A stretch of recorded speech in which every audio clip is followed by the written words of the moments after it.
I'm Liv, and I am the editor-in-chief of gal-dem. And I'm Charlie, and I'm the print editor at gal-dem. And gal-dem started in the end of the summer of 2015, and it was really just an online magazine in which we were trying to support the journalistic talents of women of colour, because our voices are rarely heard in mainstream media. But as we've kind of grown in our careers and with gal-dem, we realised that there were like lots of different gaps of things that we could tap into. So we've ventured into various areas. Other things. So now we kind of call ourselves a creative collective. We put on politics panels and comedy nights, and we also make a print magazine each year. As you may have guessed from the title of our talk, we're both very busy women, and so we're here today to talk to you about what it's like to be rushing all of the time. All the time. So planning this talk has been actually a bit of a nightmare, because like Liv is always busy, I'm always busy, and we don't really seem to meld our schedules very well. We have a very intense but very loving friendship, me and Charlie. So since 2015, when gal-dem started, we've essentially communicated in a bit of a crazy rush of text messages. And I think to a lot of people, this kind of communication would appear stressful, quite disorganized, and an overall pain, but to us, it's just become normality. And our conversations know no bounds, so we can send each other emails at all hours of the night, and I frequently wake up to Charlie Brinkhurst-Cuff, Charlie Brinkhurst-Cuff, Charlie Brinkhurst-Cuff, and I know it's the same for her. Our texts and emails are definitely not confined to office hours, and me and Charlie will try and reply to each other within 20 or 30 minutes of receiving a text. Yeah, I mean, it's not a rule, but like I think it's generally more like about 10 seconds after receiving a text. So Liv thinks that I'm more manic than she is, but she's actually definitely more manic than I am, as I think that this text conversation sort of illustrates. This is like standard us communicating. Yeah.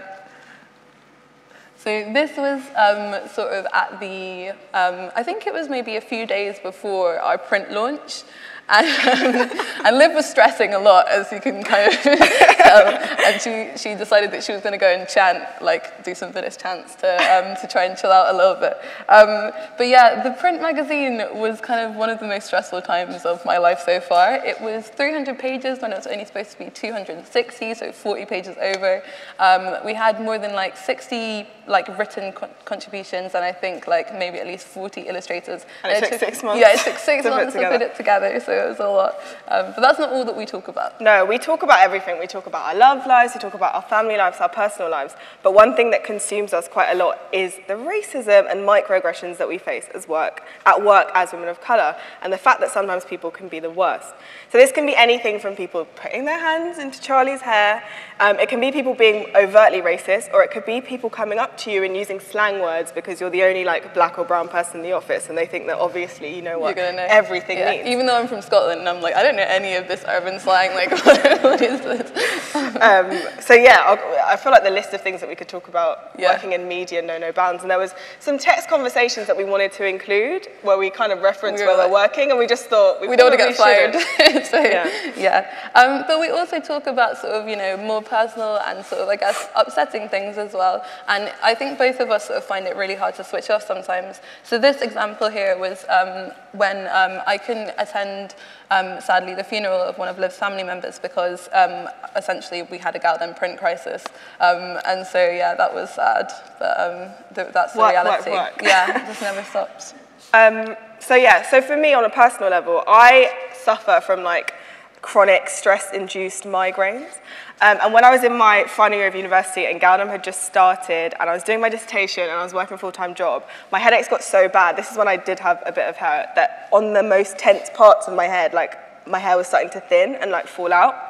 And then Charlie, on the other hand, she gets a twitch when she's really stressed and nervous and is literally walking around like this.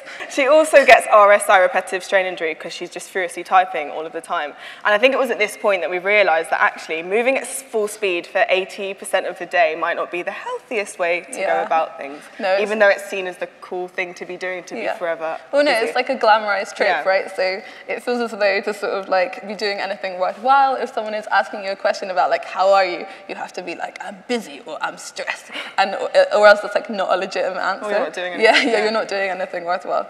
But like the idea that just because we're young and we have energy, that we should sort of be able to like balance like a great like sex life and have like really good friendships and like also like retain a sense of humor, it's kind of like, it's unachievable and like it's kind of wild, I think. Yeah, like you can't do it all, you know. Yeah. So yeah, this is where the kind of rushing women of colour syndrome comes in. So historically, the experiences of us as women of colour aren't written into research, history books, political debates, like we're not seen. And I think often when you do see these issues written about, you get BAME as one distinct category and then you get women as another distinct category, but you rarely see the two fused. And obviously as women of colour, being surrounded by lots of different women who have like a similar shared experience, we know that there's this kind of commonality which ties us together, but we lack this kind of framework or reference point and kind of like language through which to clearly articulate our experiences and the struggles that we face. So I stumbled across this theory called rushing woman syndrome, which was developed by Dr. Libby Weaver some time ago. And she was focusing on the kind of emotional impacts of being a mother with children and working and taking on like the domestic and also the emotional and the employment kind of burdens. But I was like kind of like looking at my relationship that I had with myself and the relationship that I had with other women around me.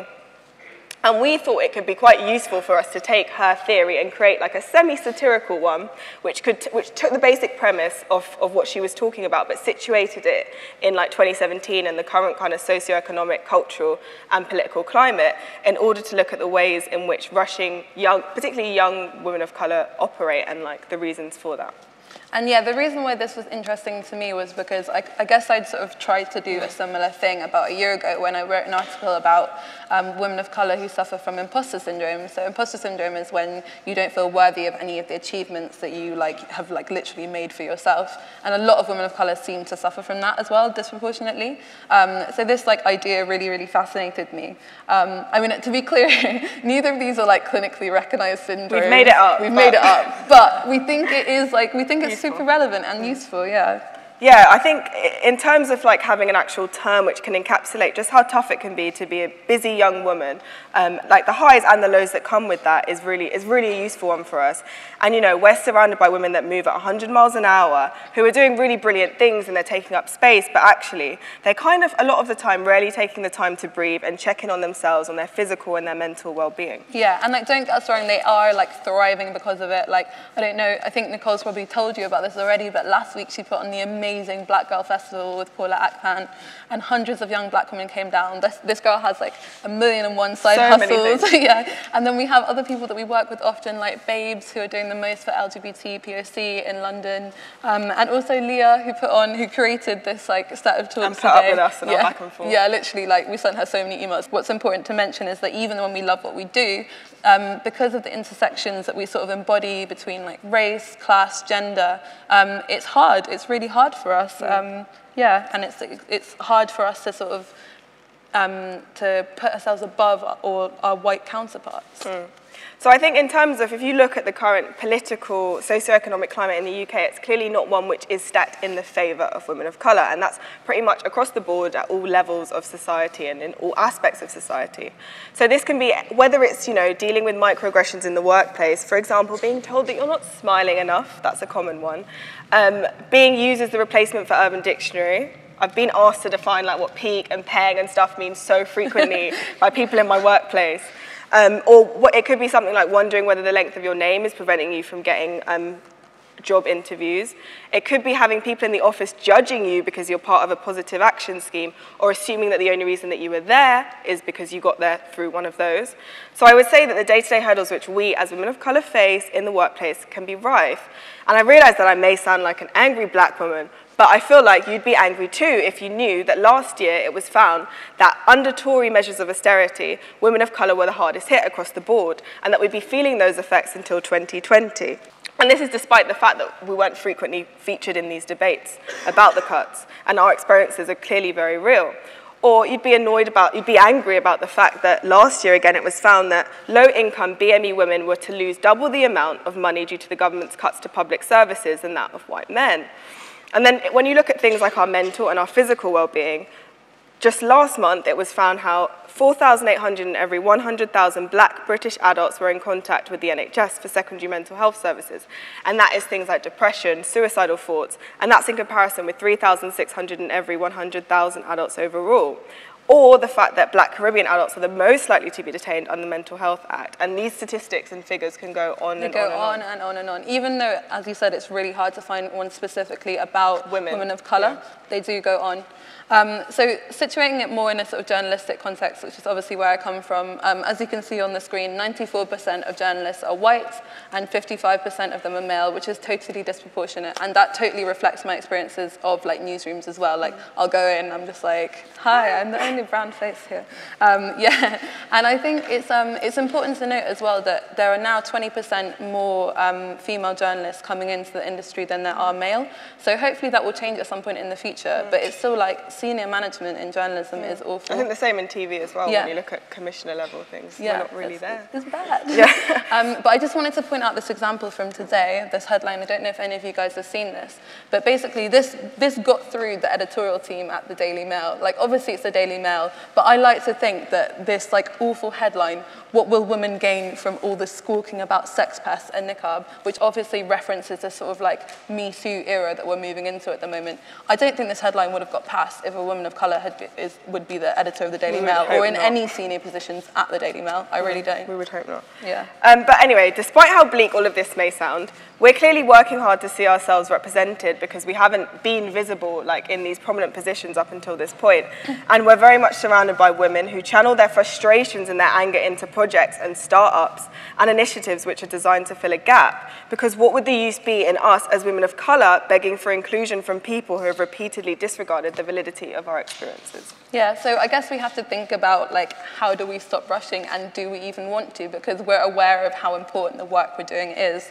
And like even though we don't want to like encourage anyone to live as manically as we do and like find a friend that they can text like all hours of the night because it might be a bit much, there is obviously like a side to us that relishes in the fact that we're always sort of creating and communicating with each other and actually hopefully changing things in our own small way. So I think us, me, Charlie, and the rest of the gal-dem team are going to continue to work and pour every spare second and bit of passion and things that we can into this project to like make sure that it grows, it continues to grow. But I think one thing that's also really important for us, and for me and Charlie in particular, is the fact that we're working on building self-care as an ongoing practice. So rather than it being like something that we do on the one-off, it being something that we do on the daily or on the weekly or on the monthly or on the yearly to ensure that actually our mental and physical well-being is number one on the list of things to do, and like excelling is number 2 on the list of things to do. Yeah, and I think it's important to mention that Liv has actually been in bed ill this past week. But the strange thing is that although she has been working from bed, like I think maybe the Liv of like a year ago would have just like gone into work with the flu, so she is getting like slightly better. Yeah. And for Charlie, her RSI hasn't flared up for 2 months, so that's like an impressive achievement on her part. And I haven't seen the Twitch for a while, which is good. At times, often we feel overworked and we feel like we're largely underrepresented. And I definitely thrive of being constantly on the go. I would say that me and Charlie kind of don't have an off switch. And although I'm working hard to cultivate one, I think being surrounded by an abundance of women with a similar shared experience in gal-dem has given me the confidence and both of us the confidence to take up space and know that our voices are valued and should be counted. So, that's thank you. Thank you.